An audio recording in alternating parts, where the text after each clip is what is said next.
বিভ্রান্তকারীরা আবারও এখন এই বিভ্রান্তের কাজ শুরু করেছে তারা। জামাত নামক জাউরা দলটা না সরকারি দলের জন্য উপযুক্ত, না বিরোধী দলের জন্য উপযুক্ত। উঠে নিয়ে গেছে, চুরি ধরে নিয়ে গেছে, যদি আমি না বলি তখন আমার মেরে লাইব।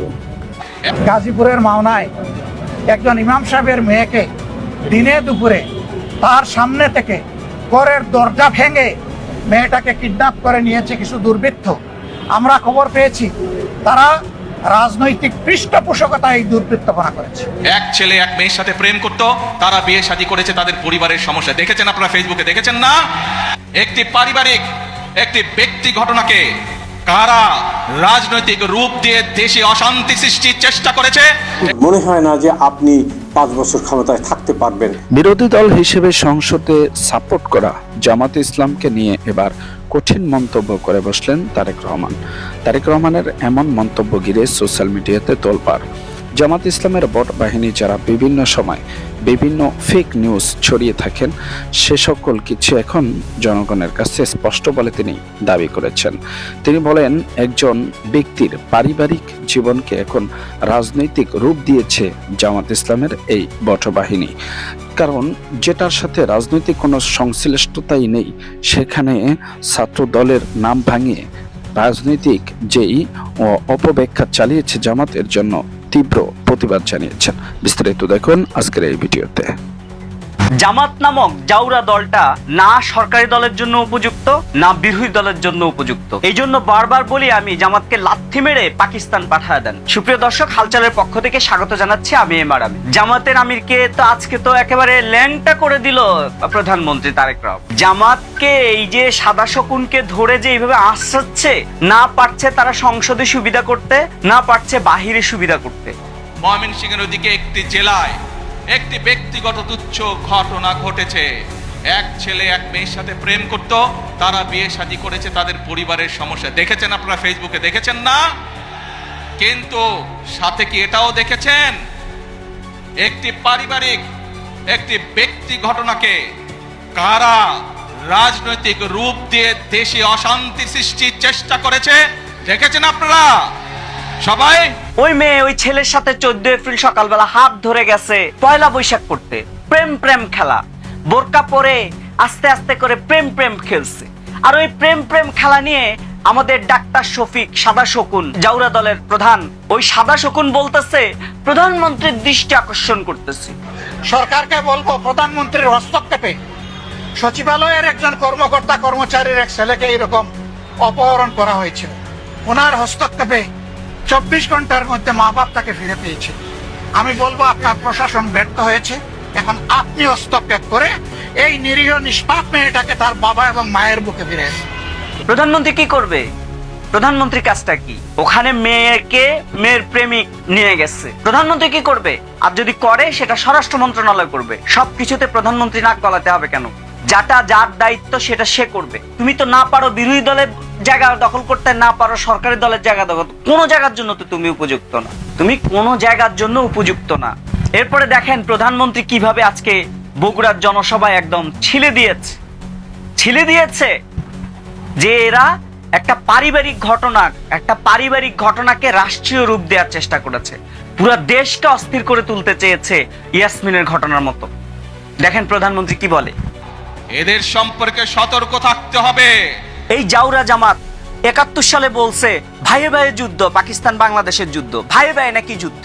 পাকিস্তান গুতা সব বাংলাদেশ থেকে নিয়ে যাচ্ছিল, বাংলাদেশের জনমানুষের কোনো অধিকার তারা দিচ্ছিল না। তারা বলতেছে এটা ভাইয়ে ভাইয়ে যুদ্ধ। এমন ভাইয়ে ভাইয়ে যুদ্ধ, বিভ্রান্তি। 86 সালে এসে যে নির্বাচন করছে সেটা নিয়েও বিভ্রান্তি করছে। সেই সময় এরশাদ বিরোধী আন্দোলনের সময়, সেই সময় সে বিভ্রান্তি করছে। শেখ হাসিনার সাথে একরকম করছে, খালেদা জিয়ার সাথে একরকম করছে।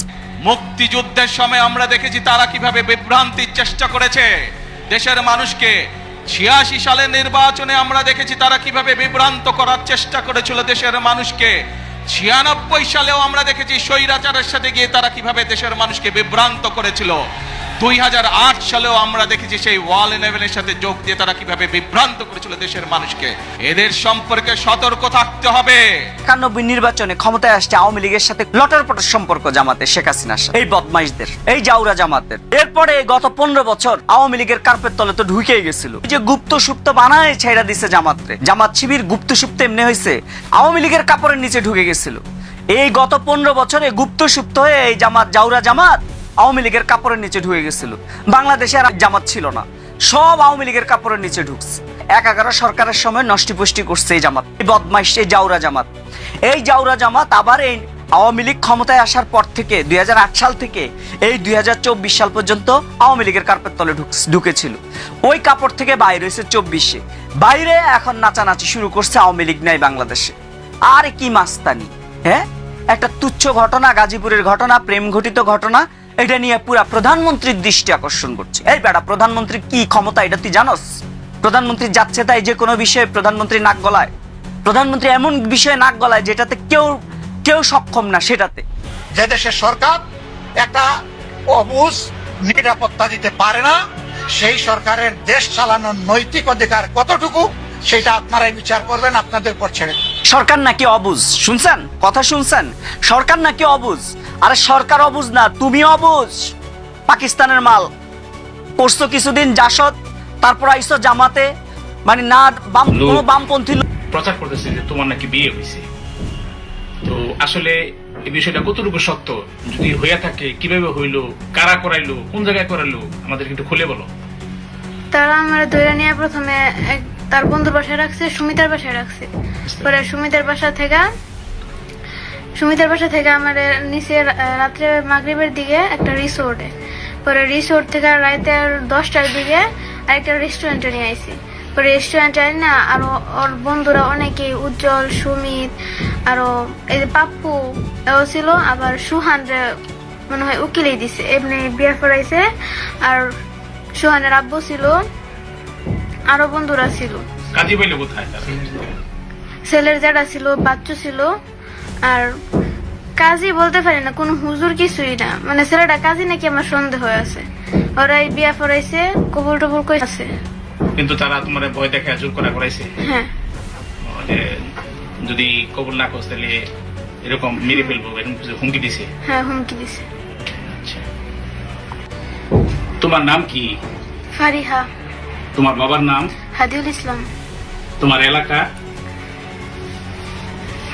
গ্রাম ময়মনসিংহ, গফরগাঁও, মশাখালী, গ্রাম বীরখারুয়া। মানে তোমরা বর্তমানে যেখানে থাকো? বর্তমানে মাওনা চৌরাস্তা, শ্রীপুর ফায়ার সার্ভিসের সামনে।